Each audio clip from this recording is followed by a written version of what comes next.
Eh bien salut à tous, aujourd'hui on se retrouve pour une nouvelle vidéo. Donc cette vidéo, je vais tout simplement vous donner mes prédictions pour la cérémonie des Oscars qui va se dérouler le 10 février. Donc voilà, donc en fait je vais donner deux choix. Donc un choix auquel je pense ce qu'ils vont donner, genre voilà ceux qui s'occupent, enfin les jurys des Oscars, et le choix personnel que moi j'aurais donné quoi. Donc on commence directement avec la catégorie meilleur film. Donc au niveau des meilleurs films, on a Le Mans 66, The Irishman, Jojo Rabbit, Joker, Fille du Docteur March, Marriage Story, 1917, Once Upon a Time in Hollywood et Parasite. Et bien pour moi, ce prix reviendrait à Parasite et je pense qu'ils vont le donner à Parasite. Voilà. Alors bien sûr, il y a plein d'autres films qui pourraient mériter pour lesquels je serais pas mécontent, comme Once Upon a Time in Hollywood, 1917, Joker. Euh, mais voilà. Sinon, je pense que ça sera un des quatre, mais si je devais vraiment corser le truc, ça serait plus pour moi ouais, soit Parasite, soit 1917 quand même. Donc voilà, donc je choisis Parasite pour les deux statuettes. Ensuite, meilleur réalisateur Bong Joon-ho, Sam Mendes, Todd Phillips, Martin Scorsese et Quentin Tarantino.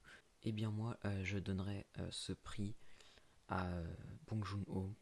Voilà, donc doublé pour Parasite.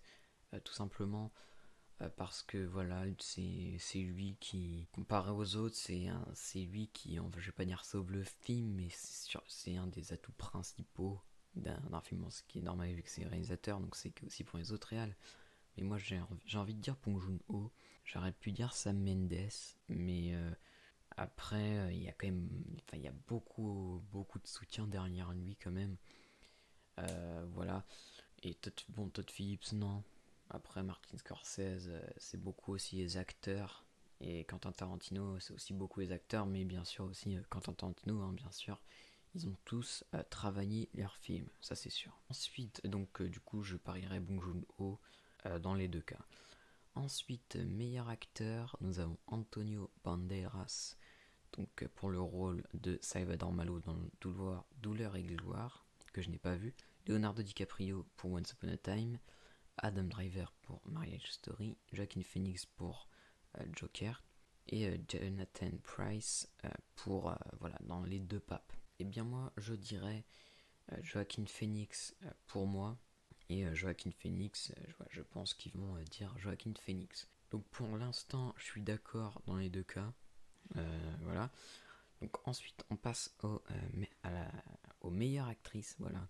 Donc on a Cynthia Erivo, Scarlett Johansson, Saoirse Ronan, Charlize Theron et Renée Zellweger. Eh bien, je n'ai vu que un film dans tous ces films, et ce film c'est Marriage Story. Et du coup, je vais pas répondre. Là, je vais pas tenter quelque chose parce que je n'ai pas vu et je préfère ne pas m'aventurer là-dedans, même si je risque pas grand-chose. Ensuite, meilleur acteur dans un second rôle, Tom Hanks dans Un ami extraordinaire, Anthony Hopkins pour Les Deux Papes, Al Pacino pour The Irishman, Joe Pesci pour The Irishman et Brad Pitt pour Once Upon a Time in Hollywood. Donc personnellement, je donnerais à Brad Pitt et je pense que l'Oscar va repartir à Anthony Hopkins. Donc voilà. Après, je n'ai pas vu Les Deux Papes, mais je sais pas pourquoi j'ai l'impression qu'il va être donné à Anthony Hopkins en fait. Parce que Brad Pitt, je pense pas. Tom Hanks, bon après j'ai pas vu le film. Et Joe Pesci et Pacino, en vrai je pense pas. Mais je pense que Anthony Hopkins ça fait bien pour. Je sais pas, c'est un pressentiment. Pourtant j'ai même pas vu le film, mais voilà. Personnellement ça serait Brad Pitt. Mais je pense qu'ils vont lui donner à Anthony Hopkins. Ensuite, meilleure actrice dans un second rôle, donc là on a Kathy Bates pour le cas Richard Jewell, Laura Dern pour Marriage Story, Scarlett Johansson pour Jojo Rabbit, Florence Pugh pour Les filles du Docteur March et Margot Robbie pour le rôle de Kaya Poupicil dans Scandale. Je sais pas pourquoi j'ai dit son rôle à elle. Mais voilà, donc j'ai vu Jojo Rabbit, j'ai vu Marriage Story. J'ai pas vu les autres, mais moi je vais y donner à Florence Pugh, tout simplement parce que. Enfin, Florence Pugh, tout simplement parce que c'est vraiment une très. Et rien que pour Midsommar que j'ai vu, bah il le mérite. Donc bon, c'est pas comme ça qu'on doit raisonner pour donner un Oscar, mais je suis sûr qu'elle est très bonne dans les films du Docteur March. Donc j'ai envie de lui donner personnellement. Mais sinon, je pense que ça va repartir à Kathy Bates. Voilà. Après, Scarlett Johansson est pas mal dans Jojo Rabbit, mais peut-être pas de là à mériter un Oscar. Même si finalement ça fait longtemps qu'elle en mérite un. Laura Dern est aussi pas mal. Donc après, je pense que ça peut repartir pour Kathy Bates quand même, parce que c'est vraiment une très bonne actrice, même si je n'ai pas encore pu voir le film que j'aimerais beaucoup aller voir. Ensuite, meilleur scénario original. Donc nous avons À couteau tiré, Marriage Story, 1917, Once Upon a Time in Hollywood et Parasite. Eh bien moi, je dirais Parasite. Voilà, le scénario, c'est l'atout principal du film. Ce scénario est jusque dingue. Donc je vais mettre Parasite et Parasite. Voilà, doublement Parasite. Donc ensuite on passe au meilleur scénario adapté. Donc The Irishman, Jojo Rabbit, Joker et les filles du Docteur March et de Pape. Eh bien moi, je mettrais... Alors, j'ai envie de mettre Jojo Rabbit pour scénario adapté en vrai. Si vous avez vu ma critique, vous savez que j'ai dit aucun... Enfin, je disais que Jojo Rabbit, ça méritait pas non plus 6 Oscars par exemple. Bon, après, c'est que des nominations. Mais pour moi, scénario adapté, ça pourrait mériter parce que... Bon, The Irishman, je trouve pas qu'il y a... C'est vrai que le livre, enfin, c'est assez difficile d'adapter quelque chose... un livre comme ça, mais je trouve pas que c'est révolutionnaire cette façon d'adapter, alors que Jojo Rabbit, je trouve que c'est vraiment bien adapté. Joker, pas adapté d'un livre en particulier. Et après les deux autres, je les ai pas vus, donc je vais mettre Jojo Rabbit et Jojo Rabbit, donc doublement. Ensuite, nous avons les meilleurs décors et directions artistiques. Donc nous avons The Irishman, Jojo Rabbit 1917, Once Upon a Time in Hollywood et Parasite. Eh bien moi je vais mettre 1917. Voilà. Donc les décors ils sont sympas dans tous ces films, mais pour moi 1917 est celui qui mérite le plus ce prix. Parce que pour enfin la mise en place, voilà, pour les ruines, etc. Ça a vraiment dû être du boulot. Et donc rien que pour ça, je lui donne, surtout pour l'instant, je vais rien donner. Et là, voilà, doublement 1917.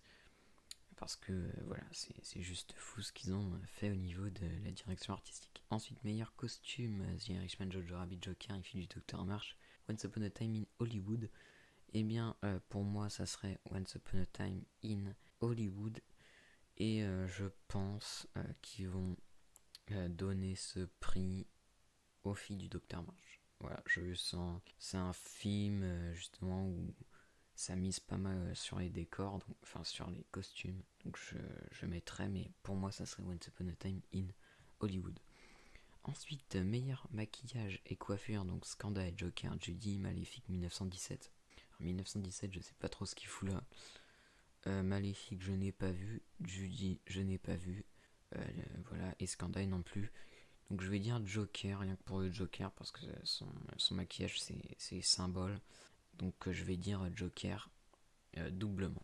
Ensuite, meilleure photographie, The Irishman, Joker, The Lighthouse, 1917, Once Upon a Time in Hollywood. Eh bien, pour moi, ça serait The Lighthouse, parce que voilà, malgré que j'ai moyennement apprécié les films, faut avouer qu'il y a quand même une putain de photographie.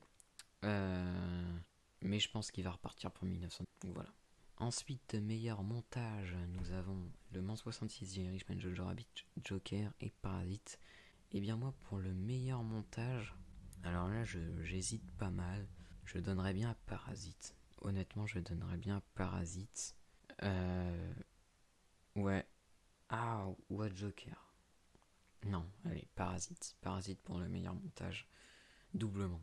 Pour l'instant, Parasite est pas mal gâté quand même. Meilleur montage de son, Le Mans 66, Joker, 1917, Once Upon a Time in Hollywood, Star Wars épisode 9. Eh bien, pour moi, montage de son, je dirais peut-être 1917. Ah non, je vais dire Le Mans 66 dans mon cœur. Et on va dire 1917, voilà, pour la cérémonie. Voilà, parce que les films de guerre au niveau du son, c'est toujours, même s'il y a c'est que le montage, c'est pas non plus le mixage. D'ailleurs, il est même pas nommé pour un mixage 1917. Ah si, qu'est-ce que je raconte moi. Et ouais, non, je vais donner à Le Mans 66 parce que j'aimerais bien qu'il reparte quand même avec quelque chose, parce que c'est vraiment un putain de film. Et même, enfin, je lui donne pas juste parce qu'il repartira avec quelque chose, mais au niveau des voitures, des bruits, enfin, des moteurs, etc. Enfin, les courses, c'est quand même putain de bien fait. Donc voilà. Mais je pense que c'est 1917 qui repartira avec ensuite meilleur mixage de son. Nous avons Ad Astra, 66, Joker 1917 et Once Upon a Time in Hollywood. Eh bien, je vais dire doublement Ad Astra, parce que voilà, peut-être qu'ils vont faire plaisir quand même à Ad Astra, parce que mixage de son, c'est un peu une spécialité pour les films qui se passent dans les espaces, ou alors les films de guerre. Donc ici, on a également 1917, mais moi, je vais dire doublement Ad Astra, parce qu'en plus, c'est la seule catégorie dans laquelle il est nommé. Donc ça serait pas étonnant qu'il l'ait pour ça. Ensuite, meilleur effet visuel, donc Avengers Endgame, The Irishman, Le Roi Lion, 1917, Star Wars, épisode 9, et bien moi je le donne à 1917. Et ouais, doublement 1917, parce que bon, pour moi Avengers Endgame, visuellement il n'y a rien de nouveau. The Irishman, c'est plutôt bien, mais pas tout le temps, donc pour moi on peut pas lui mettre cet Oscar. Le Roi Lion, c'est bien fait, mais voilà, c'est fade en vrai. 1917, bah ouais, je lui donne parce que en fait c'est plus par défaut, parce que les autres je trouve qu'ils méritent pas, mais je trouve pas non plus que c'est forcément énormissime au niveau effet visuel.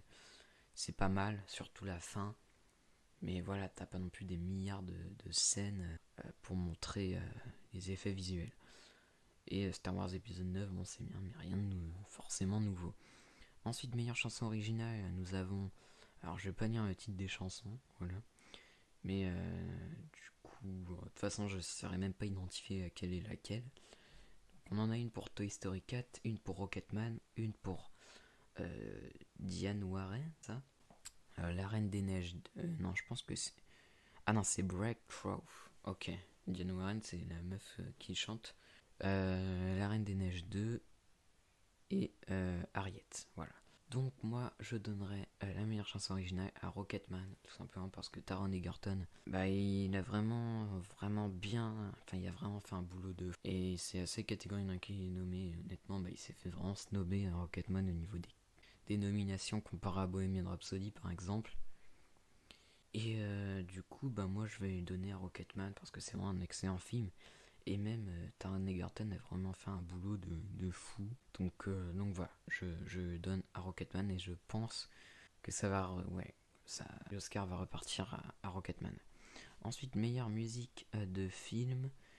Donc nous avons Joker, Les filles du Docteur Marshmallow Story 1917 et Star Wars épisode 9. Et bien moi, je donne cet Oscar. Et là, c'est dur, c'est dur, c'est dur. Mais je pense que je vais donner à 1917. Parce que Joker a de très bonnes musiques, mais c'est pas des musiques qui restent. Enfin, c'est pas franchement des musiques, je pense, qui vont rester. Alors que celles de 1917 sont vraiment plutôt bonnes. Marriage Story, ça reste classique. Star Wars épisode 9, bon, il y a quelques nouveautés, mais ça reste basique. Enfin, et les filles du Docteur Mars, je n'ai pas vu, donc moi je vais à 1917 et je pense que ça va repartir. Eh bien, je pense que ça va repartir à Joker. Je sais pas pourquoi, je sens que ça va repartir à Joker, mais moi je le donnerai à 1917. C'est beaucoup basé sur des espèces de prévisions un peu enfin pas vraiment avec beaucoup d'arguments, donc désolé. Mais voilà, je pense que ça va être ça. Donc ensuite on a meilleur film international avec La Communion. D'ailleurs j'ai vraiment envie de voir ce film, donc un film polonais. Honeyland, Les Misérables, Douleur et Gloire, Parasite de Bong Joon-ho. Alors, pour moi, c'est Parasite qui repart sans hésiter. Alors, j'ai toujours pas vu Les Misérables qui a beaucoup été conseillé. Ça serait possible qu'il donne rien que pour. Parce que voilà, c'est la seule catégorie dans laquelle il nomme. Et même La Communion, j'ai entendu dire que c'était vraiment un putain de film. Mais voilà, pour moi, Parasite, il écrase tout, clairement. C'est vrai, l'un des meilleurs films de l'année. Donc, niveau film international, il n'y a pas de souci à se faire, je pense. Donc, doublement. Parasite. Et ensuite, meilleur film d'animation. Donc on a Dragon 3, J'ai perdu mon corps et Toy Story. Donc pour moi, en vrai c'est Toy Story, je pense qu'il mérite. Alors il y a également Monsieur Link, il me semble, mais genre je vois pas bien les trucs. Ouais, Enfin, je sais pas en vrai. Honnêtement, je sais pas. Toy Story pourrait le mériter. Parce que c'est pas mal, mais finalement, je pense que Dragon 3, c'est à peu près du même niveau. Klaus a beaucoup fait parler. Mais malheureusement, j'ai pas vu Klaus, j'ai pas vu J'ai perdu mon corps, j'ai pas vu Dragon 3, j'ai pas vu Monsieur Inc. C'est que des bons films en fait. Bon, c'est le principe des films nommés pour les Oscars généralement, mais du coup, je sais pas. Ça, je vais pas m'aventurer. Donc voilà, en tout cas, j'espère que vous avez aimé cette vidéo et moi, je vous dis salut.